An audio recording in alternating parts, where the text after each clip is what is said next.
Esse vídeo está saindo no dia 25 de dezembro de 2023. Portanto, Feliz Natal para você que assistiu nesse mesmo dia e também para você que assistiu em qualquer outro tempo, porque o Natal pode acontecer a qualquer instante em você. Né? Se você tem acompanhado aqui a minha série de vídeos, você já percebeu que a ideia do Advento ela não está resumida apenas ao período anterior ao Natal. Né? Em termos pessoais, o Advento pode acontecer a qualquer tempo, desde que você deixe, ou desde que você siga aquilo que o teu coração já está dizendo e se inclinando por você. Nesse dia 25, e até para continuar com a ideia que eu venho pensando e trabalhando, perceba que é um dia que costuma ser um dia tranquilo, vamos dizer assim. Talvez porque esteja quase todo mundo de ressaca, mas ele é um dia que passa a própria lentidão, às vezes até o aparente vazio. Ele não é um dia que parece para você ficar meio que à toa. É um dia que a gente vai tocando barco, vamos dizer assim, sem muito sofrimento, sem pensar muito nas coisas. Mesmo aquela pessoa que sente muita profunda tristeza nessa época do Natal, no dia de 25 costuma sentir uma espécie de alívio. Ah, passou. Daqui a pouco as coisas voltam, deixa eu aproveitar o feriado agora, alguma coisa assim. Mesmo essas pessoas costumam não ficar tão tristes assim no dia 25 como estavam no dia anterior. Já quem está num estado de graça, num estado de júbilo, de alegria, é um dia de uma plenitude muito maior. Começa o Natal.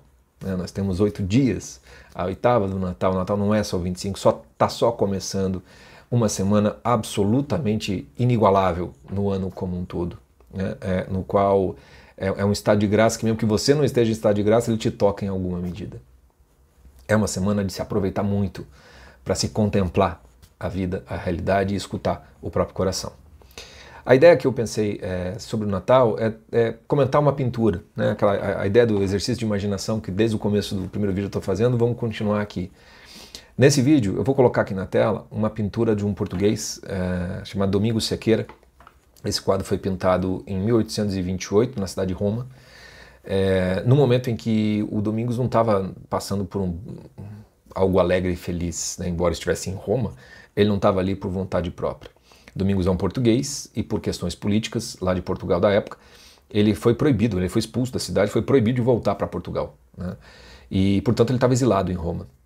E ali em Roma, então, meditando a respeito da vida, etc. e tal, ele vai decidir fazer uma espécie de testamento artístico dele, com 4 quadros, 4 pinturas. E uma delas é precisamente essa, sobre os reis magos chegando, né, para visitar o menino Jesus. E eu escolhi esse quadro para falar hoje, no dia do nascimento, não no dia dos Reis Magos, não um quadro sobre a Natividade, por exemplo, porque eu quero destacar aquilo que às vezes passa batido e a gente não se dá conta de que é assim que Deus vem, é assim que Deus toca, é assim que Deus ilumina. Né? Não exatamente com o anjo Gabriel vindo, né, falar com você, não exatamente com o menino Jesus concreto, de carne e osso, com Maria, com José, porque talvez muita gente só vá acreditar se acontecer isso, né? Se eles vierem de carne e osso, essas pessoas. O Natal parece que fica vinculado àquele momento no tempo, né, em que eles viveram. Não. Né? O Advento ele vem, né? O Deus vem de qualquer maneira e toca no seu coração. E esse quadro, eu acho que o que o Domingos Sequeira faz é justamente destacar daquela Sagrada Família, da presença do menino Jesus, aquela possibilidade agora eternamente presente, né, de você se deixar conduzir e se guiar por Deus, no final das contas. O quadro, se você olhar aí o quadro, você vai ver que tem muita gente em volta. Então é até um tanto quanto, né, diferente do que se imagina. Né? Não estamos exatamente no dia seguinte do nascimento de Cristo, já tem alguns dias até os reis chegarem, então tem os camponeses, mas aqui você vê no quadro que tem muito mais coisas. É como se, né, a sociedade humana, a realidade humana inteira já estivesse ali em torno do próprio Cristo, e você vê os reis em posição de deferência. Né? Um deles entregando o seu presente, os outros 2 ao lado, ajoelhados ali. E essa cena, né, onde está Maria principalmente, José ao seu lado e o menino Jesus, é a cena onde a luz mais ilumina, é o ponto mais iluminado do quadro. Automaticamente você foca, né, o teu olhar para essa cena. Né? E em seguida você vê que ao focar nisso é impossível de você enxergar a luz deles sem fazer referência ao sol que os está iluminando, que na verdade não é exatamente o sol, é a estrela guia que conduziu os reis magos até ali. E normalmente a gente tem os desenhos da estrela guia, a gente não tem noção do quanta luminosidade ela traz, ela tem. Então talvez, no caminho, ela fosse apenas uma estrela. Quando chega sobre o menino Jesus, é como se ela se intensificasse de luminosidade, né? Ela se tornasse uma espécie de sol. Tem até, se eu não me engano, acho que tem um poema do Joseph Brodsky que ele diz assim, que ele imagina essa cena e ele diz assim, e a estrela, ela brilha mais porque é como o pai olhando para o filho, né? Ou seja, como se fosse o olhar de Deus olhando para o seu filho, com todo o carinho, com todo o amor, com toda a ternura, né? Com todo o acalanto que isso implica.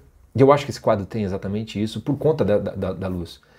Não é que o menino Jesus não seja a figura principal, ele é, mas não é só nele, né? Quer dizer, é o filho com o pai, né?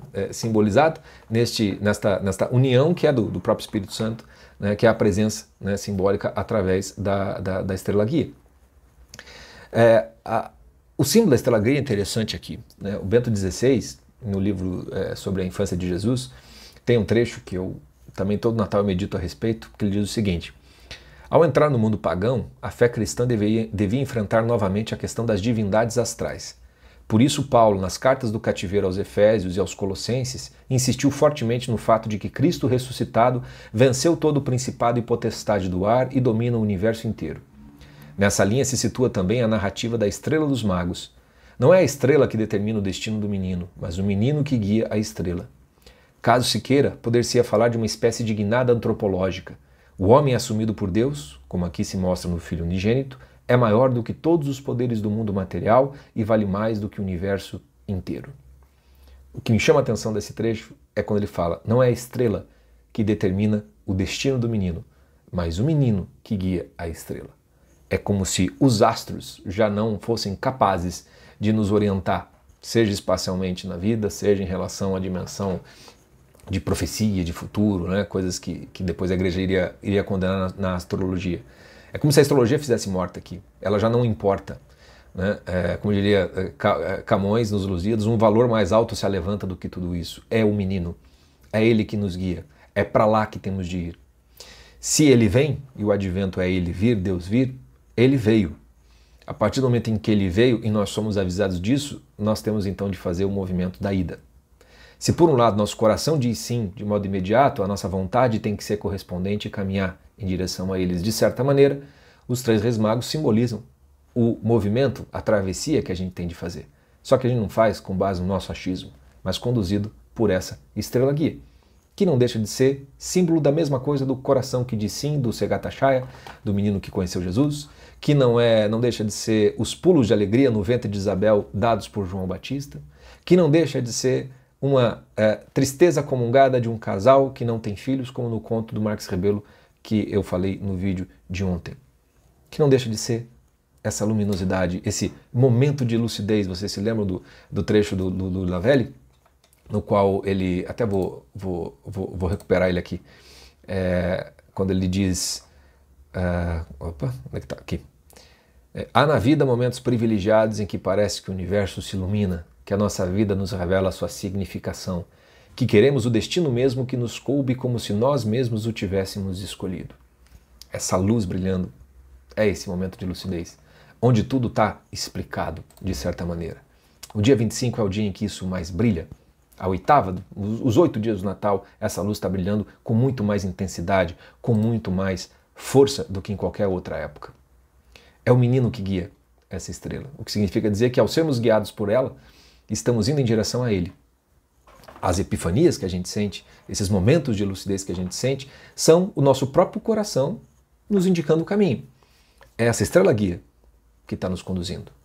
Quando a gente pensa, por exemplo, na Igreja Católica, eu como católico, quando eu penso num padre, quando eu penso num frei, num monge, quando eu penso numa freira, eles são estrelas guias para essa realidade transcendental. E é por isso que a batina no padre, o hábito na freira, no monge, sem isso, eles não são guia mais. Eles deixam de ser estrela. É nesses símbolos que apontam algo, que apontam um caminho, que apontam a presença de algo que talvez esteja esquecido demais. É muito diferente quando você está diante de um padre, mesmo que você não acredite em nada, diante de um padre, uma freira, você tem um certo respeito pela batina, pelo símbolo. Se ele está à paisana, ele é mais um como os outros nesse quadro, em volta. Ele não chega a ser essa estrela que nos guia para o menino Jesus. E essa luminosidade toda nesse quadro é o que me encanta muito profundamente, porque quando você permite, né, que o seu coração te conduza, então, que você então veja com ele o que é essencial, o que é transcendental, quando você experimenta o que é esse estado de graça, de júbilo, de estar com o coração pleno, né, e isso acontece para quem está em estado de graça neste dia 25, no Natal, talvez mais do que em qualquer outra época do ano, o momento de lucidez ele meio que paira sobre você. É como se ele não fosse embora, ele durasse mais tempo do que em outras épocas. Essa lentidão do dia 25, essa sensação de que não há pressa para as outras coisas, que basta ficar diante de algo, né? Se colocar de joelhos, entregando a sua oferta para Deus, é o que é o Natal no final das contas. Talvez a gente não tenha ouro, incenso e mirra para levar. Talvez a gente só tenha nós mesmos e os nossos pecados. Mas foi para isso mesmo que o menino nasceu, né? Para pegar tudo isso e nos limpar de tudo isso, né? Nos iluminar desde dentro, no final das contas, né? E por isso também é uma época muito propícia para você fazer um balanço e um exame de consciência geral. Eu não estou nem falando de preparação para o Natal, tá? Estou falando de pensar nos meus exames, né? Endireitar suas veredas para a chegada do menino. Eu estou falando de se permitir ficar diante do menino para que ele faça novas todas as coisas. Para que ele de alguma maneira te conduza a endireitar os seus caminhos, mesmo que você não tenha feito isso antes. Porque, sinceramente falando, quando a gente endireita só na base da vontade, mas o coração ainda não limpou, em algum momento a gente entorta tudo de novo pelo orgulho. Quando a gente deixa o coração, né, nos endireitar as veredas, né, nos recolocar no caminho, o processo ele é outro e ele é conduzido por Deus. Ele é conduzido pela estrela guia, que pode ser uma pessoa, que pode ser um eureka, uma epifania, um momento de lucidez, que pode acontecer através de uma pintura, através de um poema, de um filme, de uma música, de uma aula qualquer, de um vídeo de YouTube, vai saber como funciona. O fato é que quando funciona e você começa a aprender, né, a vivenciar e experimentar, fatalmente você vai querer mais disso e se deixar conduzir na vida através desse guiamento, dessa luminosidade.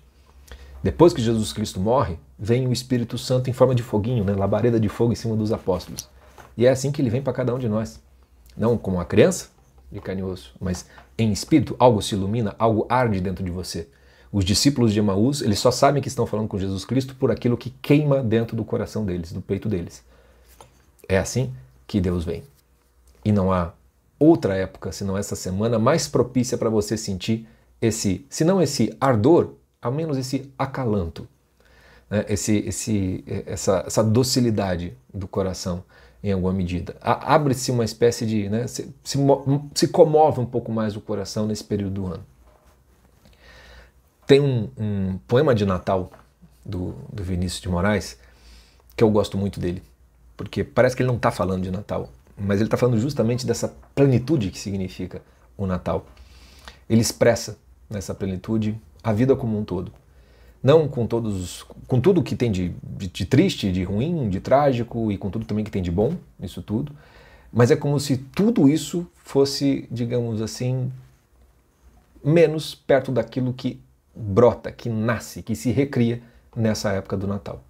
O poema diz assim: para isso fomos feitos, para lembrar e ser lembrados, para chorar e fazer chorar, para enterrar os nossos mortos.